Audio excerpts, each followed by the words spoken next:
أدباؤنا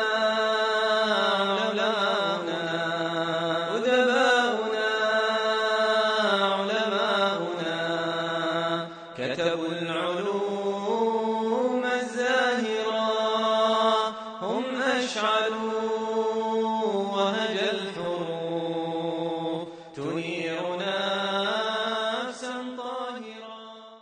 أعوذ بالله من الشيطان الرجيم. بسم الله الرحمن الرحيم، والصلاة والسلام على سيدنا محمد وعلى آله وصحبه وسلم. نرحب بجميع الحاضرين في منتدى الريادة، واليوم سيحاضرنا إن شاء الله تعالى الدكتور بكيل الزنداني عن مجلس الأمن والمرحلة الانتقالية في اليمن. الدكتور بكيل الزنداني هو أستاذ العلوم السياسية والعلاقات الدولية في جامعة صنعاء، وأستاذ متمرس ومعروف. أيضا هو مختص وخبير في السياسة الدولية وفي العلاقات الدولية. نترك له المجال ليبين لنا في هذه المحاضرة إن شاء الله تعالى عن مجلس الأمن والمرحلة الانتقالية في اليمن. فليتفضل. بسم الله الرحمن الرحيم، والصلاة والسلام على سيد الأنبياء والمرسلين. أنا بحقيقة سعيد جدا لأكون معكم اليوم في مثل هذه الندوات والحركات التوعوية التي تخدم في المقام الأول المجتمع اليمني بكل شرائحه وفئاته، وإن اختلف معنا البعض عن في ما سنطرحه اليوم، لكن أنا أعتقد أن التنوع في الأفكار وتوصيل المعلومات بشفافية للمواطن هو شيء مهم يتمكن من أخذ الخيار الصحيح في نهاية المطاف. اليوم وحسب اتفاقي مع الأخوة المنظمين أننا هنتكلم عن دور مجلس الأمن في الفترة الانتقالية والمرحلة الانتقالية التي تمر بها الجمهورية اليمنية. وقد فضلت أني أقسم هذه الحلقة أو كلمتي اليوم إلى 3 مراحل علشان تتضح لنا الصورة، لأني دائما أؤمن بأنه التتبع والربط بين الأحداث يوصلنا في النهاية إلى النتيجة الأقرب إذا لم تكن إلى الحقيقة، لكن إلى الحقيقة الأقرب لما يدور من حولنا. احنا هنتكلم عن في الجزء الأول من هو مجلس الأمن. لازم نفهم من مجلس الأمن هذا، كيف وجد مجلس الأمن. الشيء الثاني نتكلم عن استراتيجية الدول الأعضاء صاحبة النفوذ أو الفيتو في مجلس الأمن. ثم نتكلم مباشرة عن دور مجلس الأمن في اليمن في المرحلة الانتقالية الحالية. مجلس الأمن يعتبر أهم الأجهزة أهم جهاز في مجلس أو في الجمعية العامة أو في الأمم المتحدة، وهو المسؤول مباشرة عن حفظ السلم والأمن الدوليين في كل جزء من أجزاء الكرة الأرضية. وطبقا للفصل السابق طبعا الميثاق الأمم المتحدة أعطى هذه الصلاحية وهذه المسؤولية وفوضه باتخاذ كل التدابير اللازمة لحفظ السلم والأمن الدولي. من هم أعضاء مجلس الأمن؟ هناك 5 دول دائمة العضوية، وهي الولايات المتحدة الأمريكية، روسيا، والصين، وبريطانيا، وفرنسا. وهناك 10 دول غير دائمة، أي بمعنى أن كل دولة تمثل في المجلس لمدة 6 أشهر ثم ينتخب مجموعة أخرى من الدول. التصويت في مجلس الأمن في القضايا الهامة يتطلب 9 أصوات، من بينها حتما الدول ال5 دائمة العضوية صاحبة الفيتو. الدول هذه دائمة العضوية صاحبة الفيتو المتحكمة في القرار الدولي هي الدول المنتصرة في الحرب العالمية الثانية، ولذلك أعطت لنفسها هذا الحق أن تمارسه ضد الدول المختلفة في أنحاء العالم، لأنها أدركت أن الاستعمار المباشر أكثر كلفة وأكثر خسارة مادية وبشرية وبالتالي انتهجوا واكتشفوا لنفسهم هذا الاختراع المتميز لكي يحكموا العالم ويستعملوه بطريقة قانونية وشرعية وبرضا الدول الأعضاء الموقعة على ميثاق الأمم المتحدة. حقيقة إن مجلس الأمن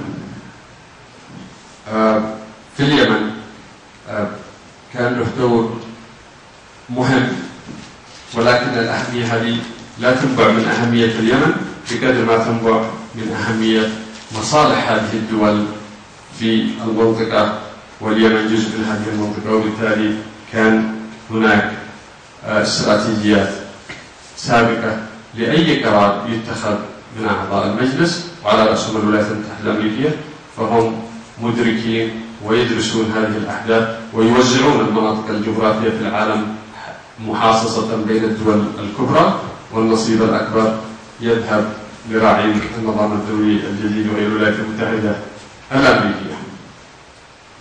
اهتمام مجلس الأمن في اليمن تمثل في قرارين رئيسيين: 2014 الذي صدر في أكتوبر 21 2011، والقرار 2021 الذي صدر في يونيو 2012.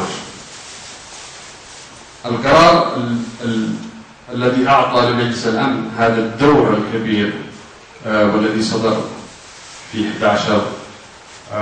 21 أكتوبر كان يقول أن مجلس الأمن والمجتمع الدولي قلق للوضع المتدهور الأمني في اليمن وكذلك الإنساني، وكان يركز على قضية البعد الإنساني بشكل كبير كي ينال استحسان المواطن والشارع اليمني، كما أنه كان حريص في هذا القرار عن أن يجبر الأطراف كلها على إيقاف كل وسائل العنف والصراع من أجل الوصول إلى حوار. أعتقد أن مجلس الأمن أدرك في مرحلة معينة أنه هذه القرارات غير كافية، غير مجدية لتحقيق الأغراض التي تبحث عنها هذه الدول في المنطقة، فصدر القرار 2051 كمرحلة لاحقة. طبعا في القرار السابق اللي هو 2014 كان أيضا طلب من الرئيس السابق أنه يجب أن يكون هناك نقل سلمي للسلطة بخطى وخطوات مدروسة تقدمها مجموعة العشر التي رعت هذه المبادرة. طبعا مجلس الأمن أتى كتحصيل حاصل باعتبار أن مجلس التعاون الخليجي طلب منهم الانضمام وطلب مشاركتهم ودعم قراراتهم كونهم متبنين المبادرة الخليجية في الجمهورية اليمنية. القرار 2051 يقول المستمد من الفصل السابع والمادة 41 والمتمثل في اتخاذ تدابير عقابية أيا كانت هذه التدابير، نستثني منها العسكرية سواء اقتصادية، حظر من السفر، حجز أموال، محاكمات دولية، كل هذه التدابير تخضع لهذا الفصل ولهذه المادة 41. وكثير من صناع القرار في اليمن أدركوا أنهم لا يريدون أن يكونوا ضحية للخروج من السلطة، وأيضا يعني أخذ أموالهم ومنعهم من السفر واحتجازهم وطلبهم من المحاكمة الدولية. هم مدركين لهذا الشيء، لكن يجب علينا نحن كمراقبين كمحللين أن ندرك ما مدى جدية هذه القرارات. هل مجلس الأمن جاد في طرح هذه القرارات على أساس أنها تنفذ، أم أنها فقط يريد من خلالها أن يمرر سياسات معينة في الجمهورية اليمنية تخدم مصالح؟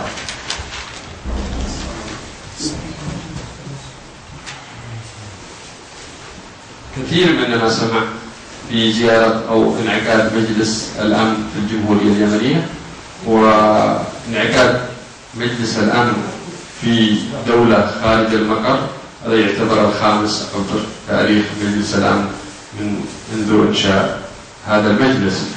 البعض يقول أنه فقط أتى لمجرد الزيارة ولم يأتي لعقد جلسة خاصة، لكن في الحقيقة هو عقد جلسات مغلقة والتقى مع قيادات الدولة وعلى رأسهم رئيس الدولة، وتناقشوا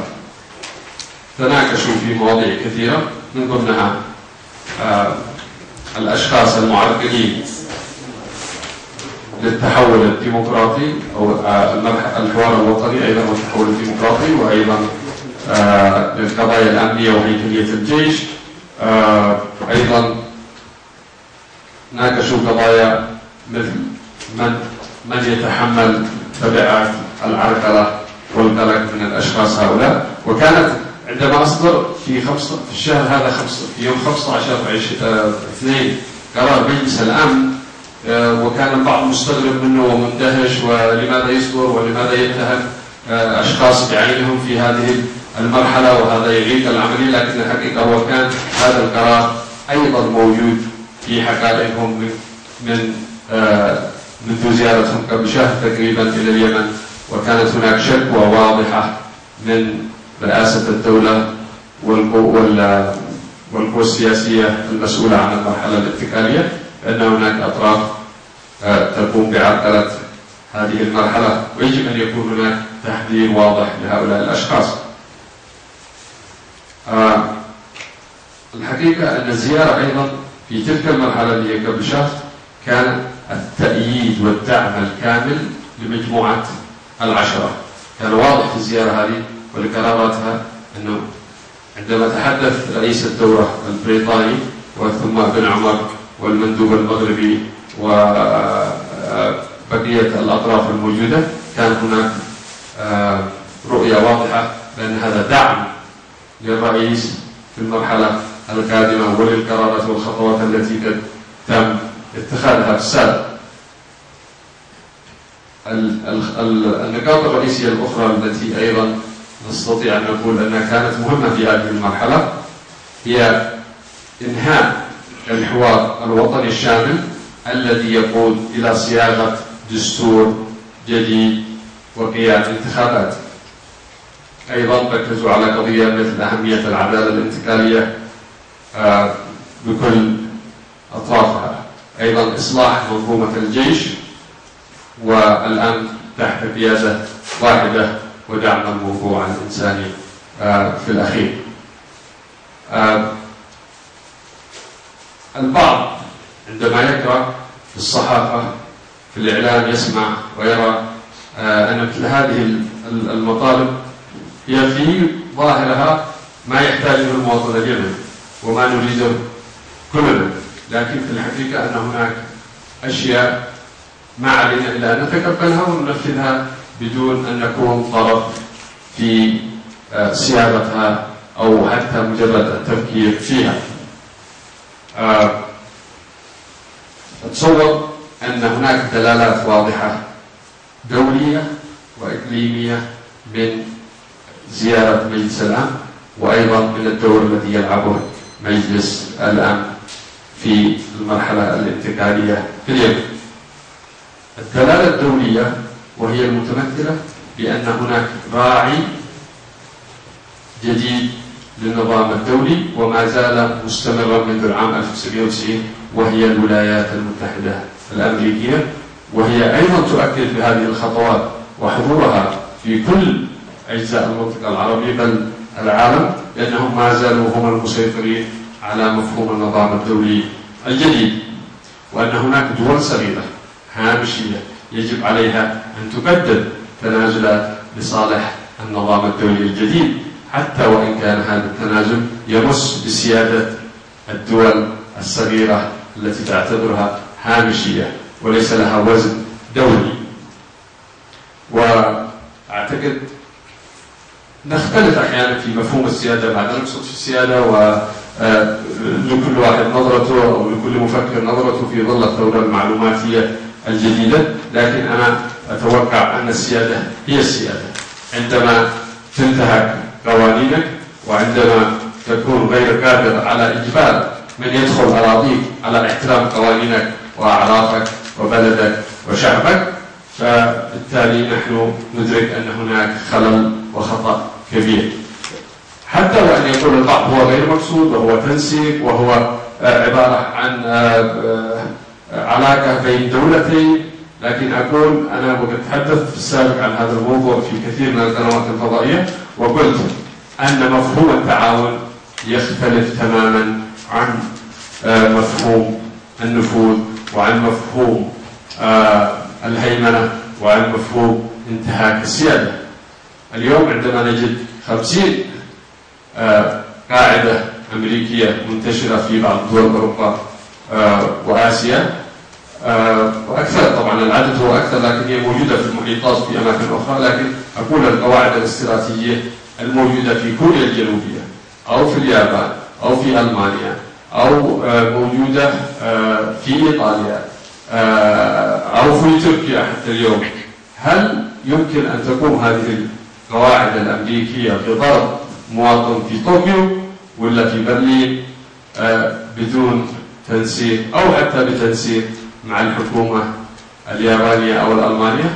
فستسقط حكومة وسيسقط نظام وستسقط أحزاب داخل هذه المجتمعات، لأنه لا يحق لأي شخص يتعاون معك أيا كان هذا أو دولة أن تنتهك قوانينك الداخلية التي يجب أن تسود على كل أفراد المجتمع بمختلف انتماءاتهم، وأيضا السكان حتى وإن كانوا أجانب يجب أن يلتزموا ويحترموا قوانين الدولة التي يعيشون فيها.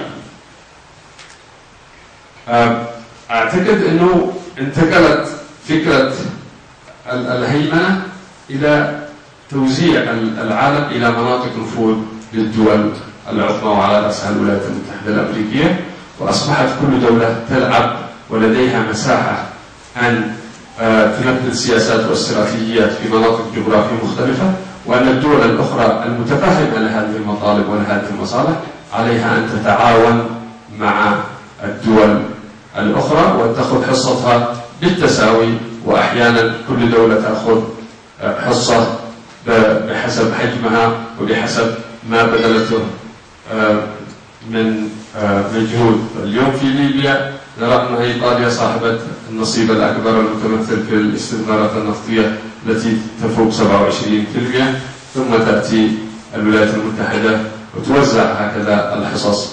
أعتقد أن اليمن بشكل كبير هي من حصة الولايات المتحدة الأمريكية، وإن كان بعض الدول الأخرى في المجلس الأمن وشركاتها الموجودة في اليمن في الاستثمارات في مجال التسليح والتدريب موجودة، لكن الحقيقة أن الملف اليمني بشكل كبير هو مسؤولية الولايات المتحدة الأمريكية. البعض قد يقول أن هناك دول إقليمية هي أيضا متدخلة في الشأن اليمني، نعم، ولكن هذه المساحة المعطاة لهم هي معطاة بموافقة الدولة الأكبر، وهي التي منحتهم هذه المساحة للعب هذا الدور وتحت مسميات كثيرة. الكثير من الدول أعضاء مجلس الأمن والاستراتيجية تقول أنه لا نريد أن تسقط اليمن، لا نريد أن تسلم للإرهابيين، لا نريد أن تسلم للقاعدة، لا نريد أن تسلم للجماعات الإسلامية، والحل الوحيد هو محاربتهم وقتلهم، ولا يوجد حوار أو حل آخر إلا هذا، وغير مقبولين في المجتمع. إذا أنت أعطيتني خيار واحد فقط فلا يمكن أن يكون لدي إلا خيار واحد أيضا في التعامل معه، وهو فعل ورد فعل. وبالتالي كل القوى الموجودة إذا ما قدرت أن تعبر عن أفكارها، وإذا ما قدرت أن تمارس هذه الأفكار وفق قانون ونظام معين، وبالتالي ما عندها إلا خيار واحد وهو الدفاع عن نفسها وعن أرضها. الحقيقة كثير من المفكرين الغربيين كمفكرين هم مدركين لهذه الحقيقة، ولكن هم يصدروا الأفكار الخبيثة والخطيرة والهادفة لخلق مصالحهم للمؤسسات القائمة في دولهم والمؤسسات هذه تحولها إلى قوانين ثم تمارسها. هم يعتقدون أنه حتى وإن تعاملنا مع هذه الدول الناشئة في ظل ثورات الأمل العربي، فنحن حتى وإن تعاملنا بعض القوى الإسلامية يجب أن تلعب هذه القوى الإسلامية دور، وأن تثبت للعالم أنها قادرة أن تتعامل معهم ومع قضايا الدولية، وأن تكون فاعل وشريك قوي. لكن حقيقة هذا بيحصل فيه شرخ في العلاقات الداخلية للمجتمعات هذه، أن هناك ستجد قوى مؤيدة وقوى معارضة وقوى مستسلمة وقوى منتقمة، وبالتالي تدخل مجتمعاتنا في صراعات كبيرة جدا، وهذا ما يريدونه، أن تظل كل القوى الموجودة ضعيفة وغير قادرة وغير متمكنة من حسم القرار النهائي لصالح هذه الدولة أو تلك. هاجس الأمن الذي خوفونا به وخوفوا العالم به واستقطعوا من رواتب الناس وقوتهم وأموالهم في كل الدول من أجل محاربة الإرهاب، هي الحقيقة مسمى يعني زي ما نقول أنه له عدة مسميات، ولكل دولة مسمى، ولكل دولة مساحة تلعب في هذا أو في هذه الحرب. الولايات المتحدة الأمريكية إلى حد ما استطاعت أن تجيد هذه اللعبة واستطاعت أن تمررها، وللأسف الشديد كان هذا التمرير عبر جسور. نحن كأبناء هذه المنطقة وكأبناء اليمن جزء من هذه الجسور التي عبروا بها إلى أراضينا. الولايات المتحدة الأمريكية تؤمن بأن هناك شبكات موجودة في العالم وشبكات متواصلة مع بعضها البعض، ويجب أن تخلق هي شبكات أخرى ترتبط بقضايا كثيرة في العالم معها لتواجه هذه الشبكات العنكبوتية بنفس القوة بل أكثر جراءة. فهي استطاعت أن تخترق المجتمعات من الداخل، واستطاعت أن تقسم وتشق الأحزاب والجماعات إلى فئات، واستطاعت أن تستحوذ على نصيب منها، تدعمها وتتواصل معها كي تتمكن من ربط هذه الشبكات الكبيرة التي تستطيع من خلالها أن تنفذ مصالحها واستراتيجيتها ليس في اليمن فحسب بل في المنطقة.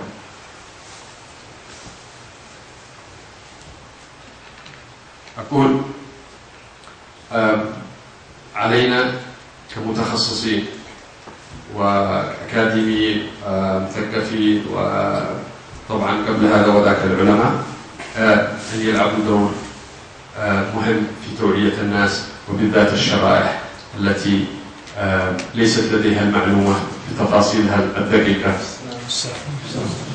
والكبيرة، وبالتالي يجب علينا أن نوصل لهم المعلومات الحقيقية كي يتخذ المواطن قراره في التصويت ولا عند المطالبة بحقوقه وحرياته بوعي وإدراك، وأن يخرج وينادي. مش مطلوب منك أن تقاتل في الشارع، وليس مطلوب منك أن تحمل الرشاش والصاروخ، لكن مطلوب منك أن تقول كلمة حق، ومطلوب منك أن تقف بقوة وصلابة لأنك تدافع عن بلدك وعن دينك وعن أرضك وعن عرضك. أقول أنه يجب أن نفهم مقولة مهمة لبعض المفكرين، يقول أنك لن تستطيع أن تعرف من أنت إلا عندما تعرف من ليس أنت. أنا لست هذا ولست هذا ولست هذا، إذن من أنا؟ وبالتالي ستعرف أن لك خصوصيتك سواء في دينك، في ثقافتك، في سلوكك، في تكوينك، في تشكيلك، في تفكيرك، في نمط حياتك. وبالتالي لا تستطيع أن تسلم كل هذه الأشياء وهذه القيم وهذه الهوية للآخر يعبث بها كيفما يشاء. أقول أنا في كثير من اللقاءات أيضا أنه المقاس الواحد لا يسع الجميع، لكل بلد مقاس وتفصيل وثقافة وفكر وكل شخص حتى على مستوى المناطق في البلد الواحد. كثير من المفكرين يطرحون وهذا من عام 90 أيضا ما قبل بداية 90، عند بداية التحولات وسقوط الاتحاد السوفيتي بدأت تروج بعض المؤسسات العلمية في الولايات المتحدة الأمريكية وأوروبا وتقول أن على المجتمع أن يتحول ويتخلى عن الأفكار التقليدية مثل الثقافة والقبيلة وكل هذه، ويتحول إلى مفهوم الليبرالية الديمقراطية التي يجب أن تخرج من مجتمع متكافئ ومتساوي يؤمن بالتعليم للجميع ويؤمن بأن هناك مجتمع واحد وطموح واحد وهوية واحدة، وهذا كلام غير مقبول عبر التاريخ لكل بلد ولكل مجتمع خصوصياته، ولكل مجتمع ظروفه التي يعيش فيها، ولكل مجتمع دينه، ولكل مجتمع سلوك معين يختلف عن سلوك الدولة أو الدول الأخرى. أتصور أن مجلس الأمن أيضا في البعد مفهوم السيادة والولايات المتحدة الأمريكية على رأسها، عندما يتحدثون عن أن هناك دور لمجلس الأمن في البلد معين، وأنه نعم نحن أتينا وفق طلب من هذه الدولة ونحن ندعم السلم والأمن والدوليين.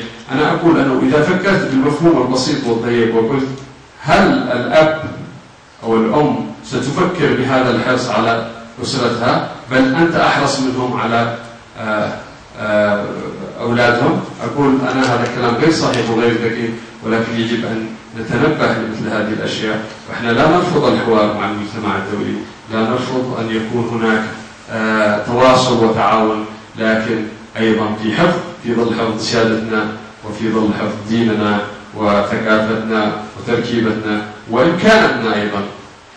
وبالتالي ليس من المقبول أن نشاهد في أي بلد في العالم طلعات جوية، طائرات بدون طيار 27 طلعة في اليوم الواحد في بلد صغير 580,000 كيلومتر مربع.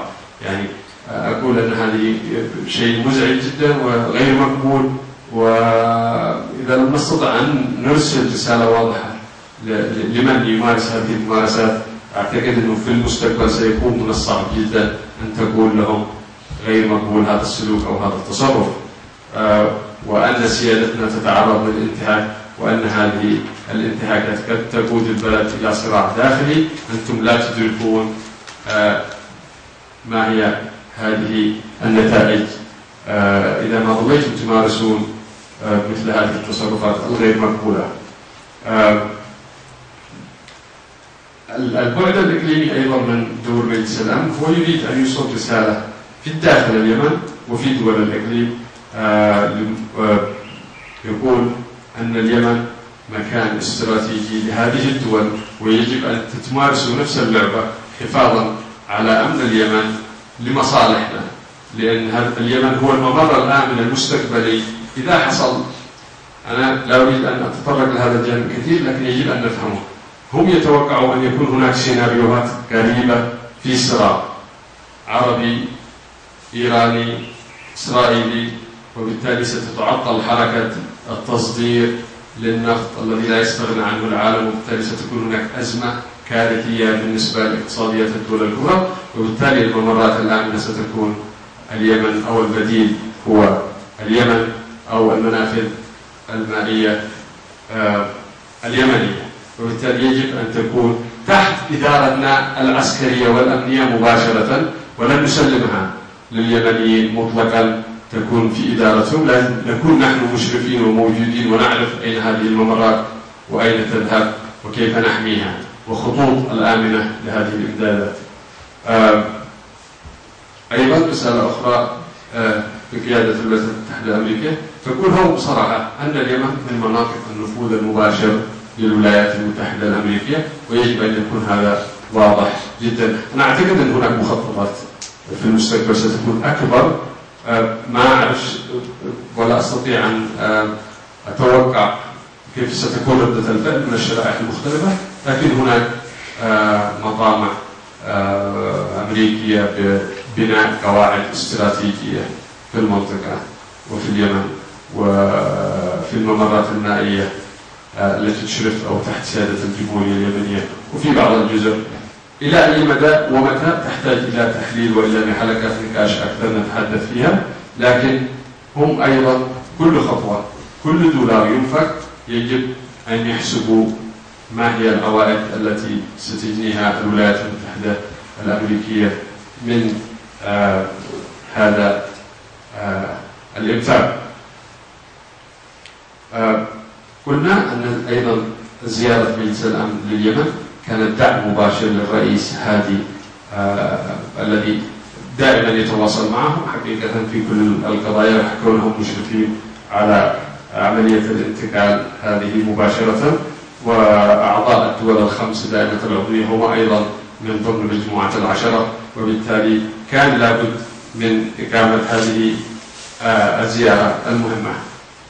حقيقة هذه الأبعاد، وهناك قضايا مهمة ما أريد أن أتحدث كثير عنها، لكن سأتطرق إليها سريعا، لأن البعض منكم قد يقول أن فيها نوع من المبالغة أو كسياسيين نحن نؤمن بنظرية المؤامرة، ولكن أنا أقول من دراستنا ومن التجارب التي قرأناها ونعرف عن ممارسة هذه الدول لسياسات معينة وفي مناطق جغرافية معينة، أقول أنه اليوم هم يريدون إضعاف كل الأطراف الموجودة في الساحة اليمنية، وهذه نقطة مهمة جدا.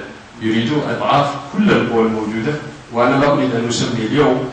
هم يعرفون أن هناك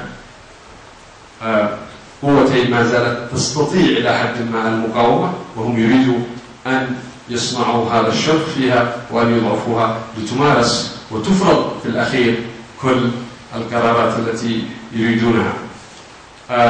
هم أيضا يريدون يقولون لنا رسالة واضحة أن بناءكم للجيش والمؤسسات الأمنية فاشل، يجب أن نحلها تماما ونعيد بناءها بما يتوافق مع عقيدة الجيش الذي يؤمن بالوطنية والولاء ولكن أقول أنا أنهم يقولوا هذا الكلام شفهيا، وما يريده هو بناء جيش بطريقة هم يشرفون عليها وهم يدربونهم والوسائل والإمكانات، وبالتالي تكون هناك تقارب كبير بين هذه المؤسسات.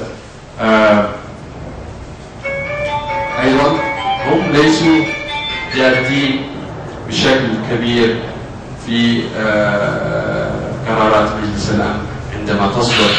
نحن نعرف أنه إذا أصرت الولايات المتحدة الأمريكية وقالت لأحد الأطراف الموجودة اليوم غادر، وإلا سيغادر حتما، لن يتردد، أنه يدرك ما معنى الرسالة الواضحة وما معنى الجدية وما معنى اللعب بالأوراق. فأنا أتصور كمحلل سياسي أنه ما فيش جدية حقيقية من مجلس الأمن في تنفيذ هذه القرارات، وإلا كانوا اتخذوا هذه القرارات منذ بداية الأزمة وكانت الأمور واضحة وضوح الشمس. لو كانوا أرادوا، هم عندما أرادوا أن يسقطوا القذافي أسقطوه وساهموا بطلعات جوية، وعلى رأس الولايات المتحدة الأمريكية 120 طلعة جوية دمرت كل المطارات والمضادات الجوية والطائرات الليبية، وسلموا البقية لحلف الناتو.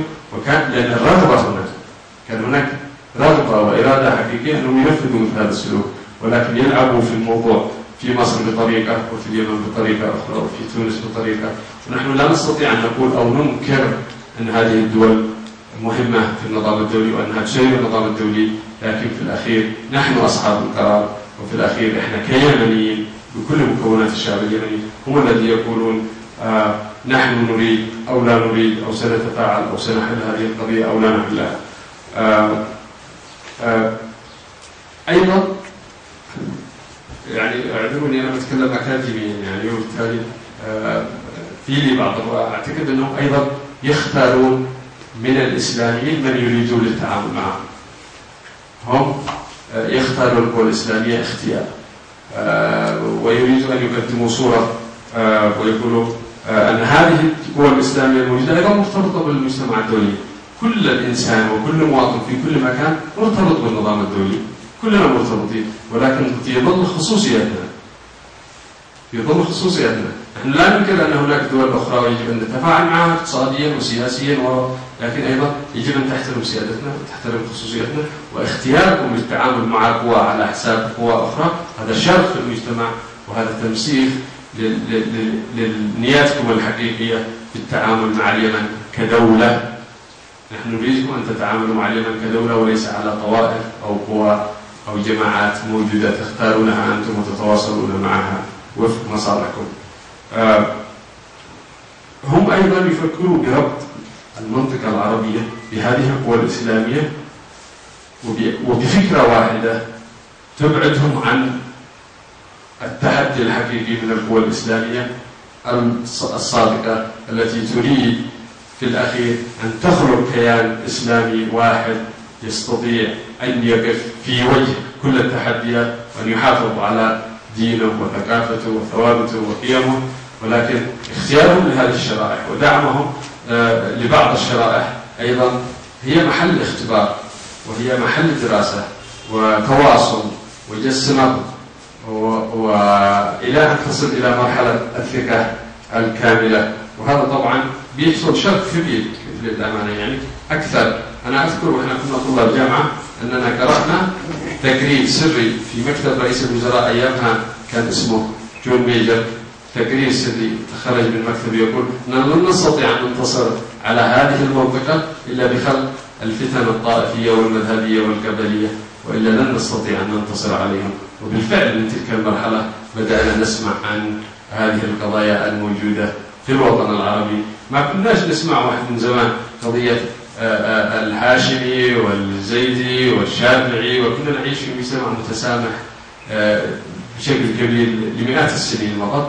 بدأت هذه الأفكار الجديدة مع بداية النظام الدولي الجديد الذي أراد أن يمزق القوى الأيديولوجية والدينية أيا كانت عن طريق خلق فتن داخلية داخل المجتمعات. وكانت أفغانستان واحدة من الضحايا هذه التي إلى اليوم من انتهاء الحرب الأفغانية السوفيتية إلى اليوم الأفغان هم ضحية لهذه المؤامرة. أرجو أن احنا نتنبه وأن نكون واعيين ومدركين وأن نوصل رسالة واضحة وأن نعقد الندوات واللقاءات وأن نتواصل مع وسائل الإعلام الحر والوطني لتوصيل رسالة للناس الغير مدركين بأن يلتفوا ويكونوا يد واحدة وأن يدركوا بحجم المؤامرة وبأن الدول. وأريد أن أقول قبل أن أختم من يعتقد أن مجلس الأمن أتى إلى هنا بدوافع إنسانية فقط أو بدوافع الخير والحب لليمني هو مخطئ. لا عداوة دائمة ولا صداقة دائمة، إنما مصالح دائمة كما قال رئيس الوزراء البريطاني تشرشل عندما قال له كيف تقاتلوا أنتم والروس الجندي الأحمر الشيوعي مع الجندي الرأسمالي البريطاني والأمريكي ضد دول المحور؟